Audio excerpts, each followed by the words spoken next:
겸손과 기도. 찬미 예수님. 그때 예수님께서 티로 지역을 떠나 시돈을 거쳐 데카폴리스 지역 한가운데를 가로질러 갈릴레아 호수로 돌아오셨다. 그러자 사람들이 귀먹고 말 더듬는 이를 예수님께 데리고 와서 그에게 손을 얹어 주십사고 청하였다. 예수님께서는 그를 군중에게서 따로 데리고 나가셔서 당신 손가락을 그의 두 귀에 넣으셨다가 침을 발라 그의 혀에 손을 대셨다. 그러고 나서 하늘을 우러러 한숨을 내쉬신 다음 그에게 에파타 곧 열려라 하고 말씀하셨다. 그러자 곧바로 그의 귀가 열리고 묶인 혀가 풀려서 말을 제대로 하게 되었다. 예수님께서는 이 일을 아무에게도 말하지 말라고 그들에게 분부하셨다. 그러나 그렇게 분부하실수록 그들은 더욱더 널리 알렸다. 사람들은 더할 나위 없이 놀라서 말하였다. 저분이 하신 일은 모두 훌륭하다. 귀먹은 이들은 듣게 하시고 말 못하는 이들은 말하게 하시는구나. 주님의 말씀입니다.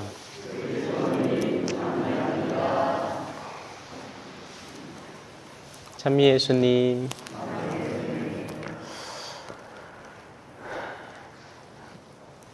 예수님께서 말을 전하지 말라고 하면 그건 전하지 말라는 뜻입니다. 그러나 사람들은 자신의 식별로 전하는 것이 더 낫겠다 싶어서 전해버리고 그렇게 되면 어떤 결과가 빚어지느냐? 예수님의 사목 활동 기간이 줄어듭니다.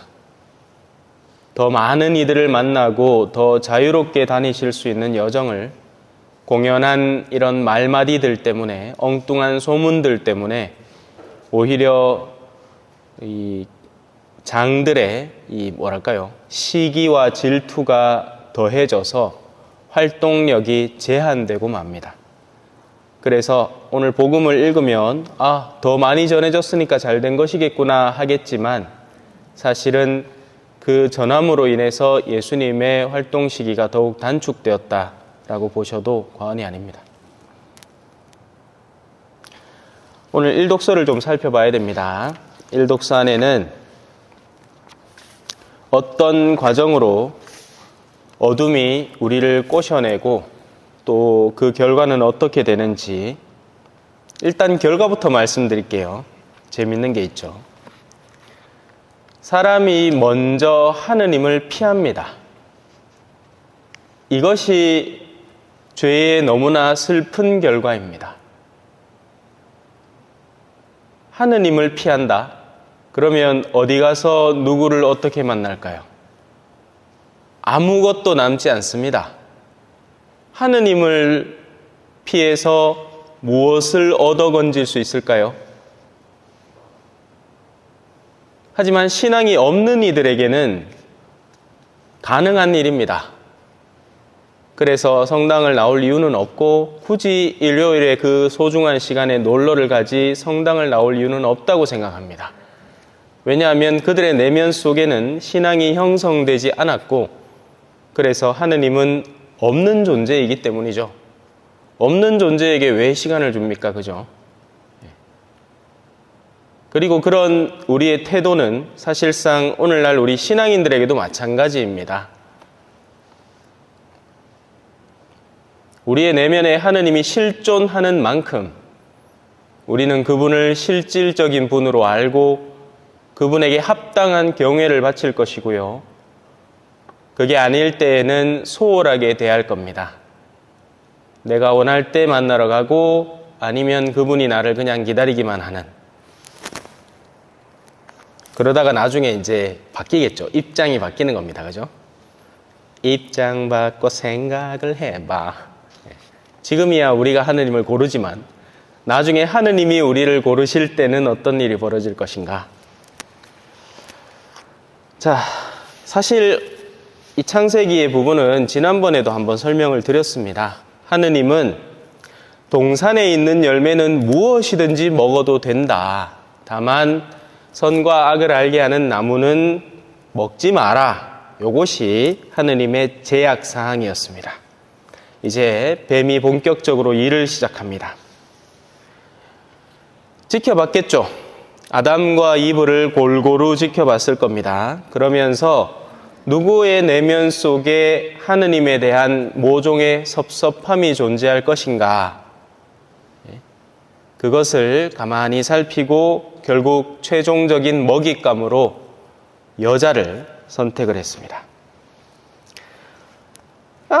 하느님께서 너희 동산에서 어떤 나무에서든지 열매를 따먹어서는 안 된다라는 얘기를 내가 어디서 들은 것 같은데 사실이가? 이런 일 자주 일어납니다.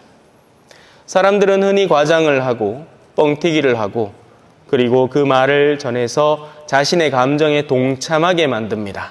그러면서 지금 내가 증오하고 있는 그 대상을 함께 증오해 주지 않겠니? 하고 초대를 하는 거죠. 하지만 뱀은 지금 그럴 대상이 없고 자기가 만들어낸 겁니다. 그러나 악은 절대로 악을 주입시키지는 않습니다.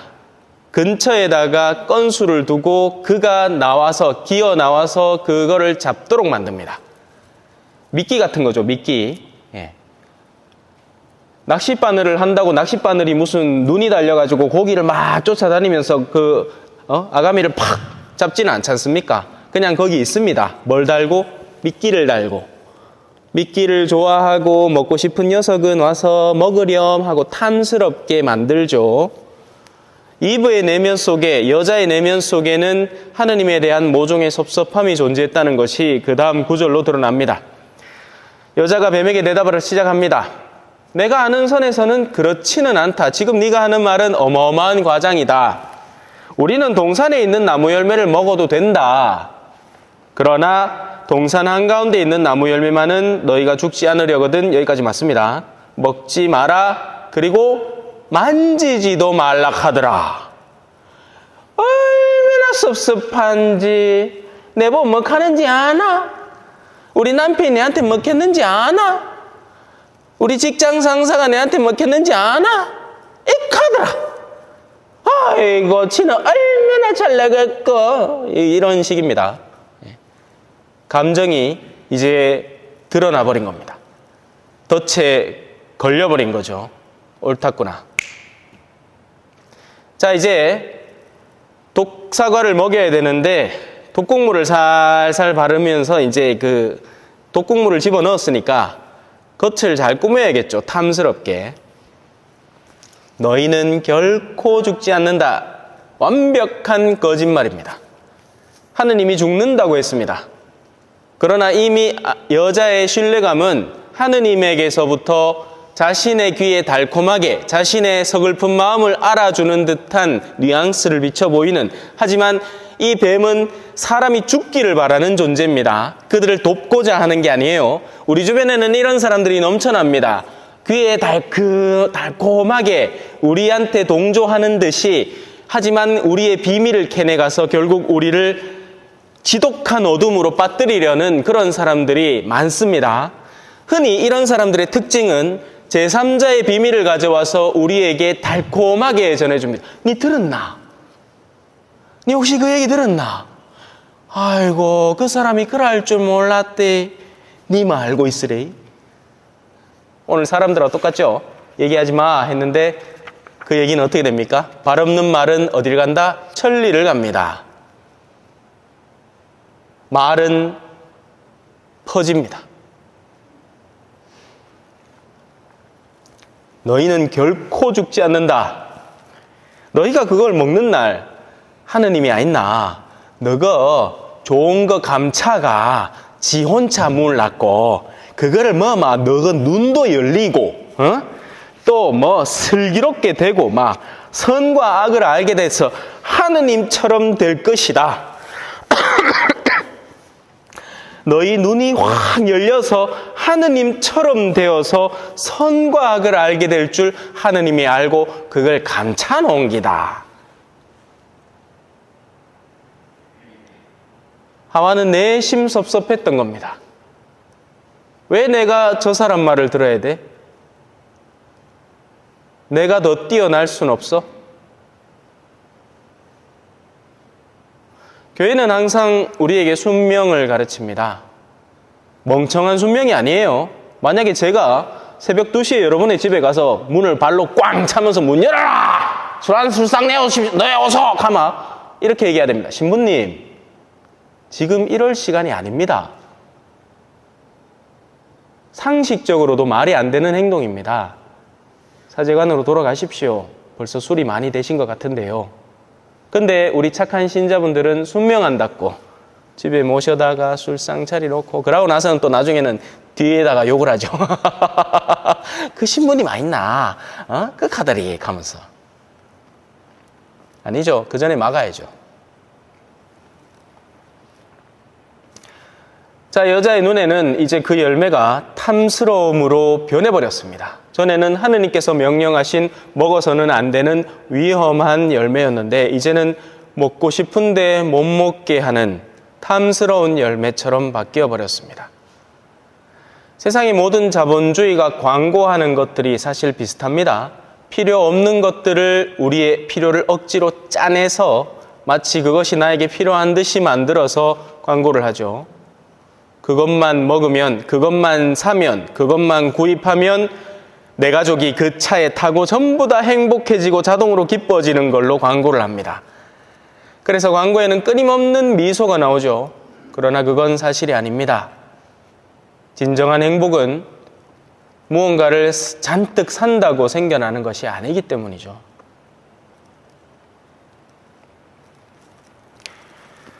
자, 그래서 여자는 자신이 먹고 또 공범까지 만듭니다. 그리고는 알게 돼요. 하느님이 보시기에는 그저 아름다웠던 우리의 알몸이 자신들이 이제부터 보기에는 수치의 대상이 되어버립니다. 아름다웠던 것이 부끄러움으로 바뀐 거죠. 신앙은 아름다운 겁니다. 그죠? 우리가 신앙을 갖고 하느님을 섬기고 그분 안에서 일치되어 살아간다는 것은 아름다운 일입니다. 그러나 오늘날 젊은이들에게 신앙을 얘기하기가 부끄럽게 됐습니다. 부끄러워서 말을 못합니다. 성당 가자라는 얘기를 섣불리 꺼내기가 힘든 엄마는 또 그 얘기하나. 아이고 광신도가 아이고 막 작작 믿어라 작작. 적당히 믿어야지. 맨날 볼 때마다 성당 가라. 신앙이 수치가 되어버렸습니다. 악마는 아름다운 것을 더러운 것으로, 또 반대로 섹스, 지나친 과욕, 탐욕, 그래서 비트코인을 사고 투기를 하는 것, 투자가 아닙니다. 투기입니다. 요행을 바라고 사행성 제품을 사는 거예요. 그런 것들을 마치 아름다운 일인 양, 누구나 다 하는 일인 양 색칠을 합니다. 그러면 나도 한번 해볼까? 요새 그래 노년에 재테크가 필요하다는데 나도 저런데 한번 제대로 해서 한번 크게 한번 건져볼까 하는 탐스러운 열매로 바뀌기 시작합니다. 그리고는 나중에 이제 덜렁 잃고는 산통 다 깨지죠. 그냥 산통만 깨지는 게 아닙니다. 영혼을 상실해 갑니다. 왜냐하면 인간은 얻는 것에서는 금방 잊지만 상실한 것에서부터는 원한이 생기기 시작하기 때문입니다.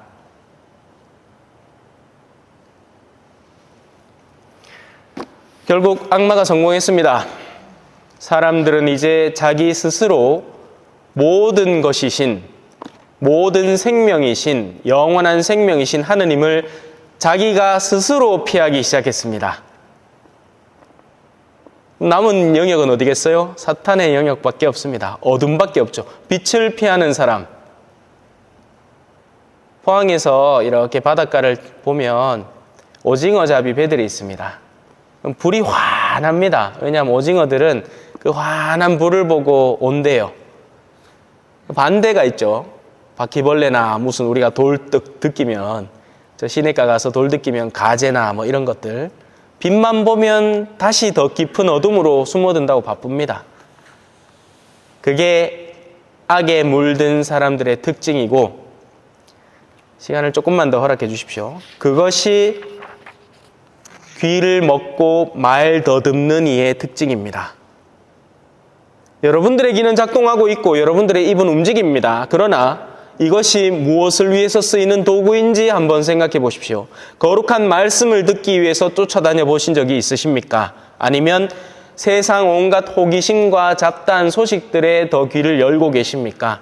유튜브를 열어서 어느 신부님이 이렇게 말씀하시는 특강을 듣는데 열중하십니까? 아니면 온갖 잡동사니를 들어서 그걸 또 다른 친구들한테 전한다고 마음이 바쁘십니까? 과연 우리의 귀와 입은 무엇을 위해서 작동하고 있을까요? 모쪼록 기쁜 소식을 전하는 귀, 기쁜 소식을 듣는 귀, 기쁜 소식을 전하는 입이 되기를 바랍니다. 그렇게 되지 힘든 이유는 우리 내면 속에 어둠이 존재하기 때문입니다. 자기가 거짓말을 하는 사람이 딴 사람한테 진리를 얘기하라고 하면 이거는 완전 위선적인 사람이고 거짓된 사람이 되죠. 그래서 오늘 화답송은 행복하여라 죄를 용서받고 잘못을 씻으니 주님이 허물을 헤아리지 않으시고 그 영에 거짓이 없는 사람을 행복하다 합니다. 왜냐하면 이 사람은 투명한 거울, 투명한 유리창과 같아서 들어오는 빛을 그대로 안으로 쪼여주고 받는 빛을 그대로 다른 이에게 내비쳐주기 때문입니다. 이런 이들이 바로 철부지 어린이와 같은 이들이고 하늘나라에 합당한 이들인 거죠. 아멘. 찬미 예수님, 겸손과 기도.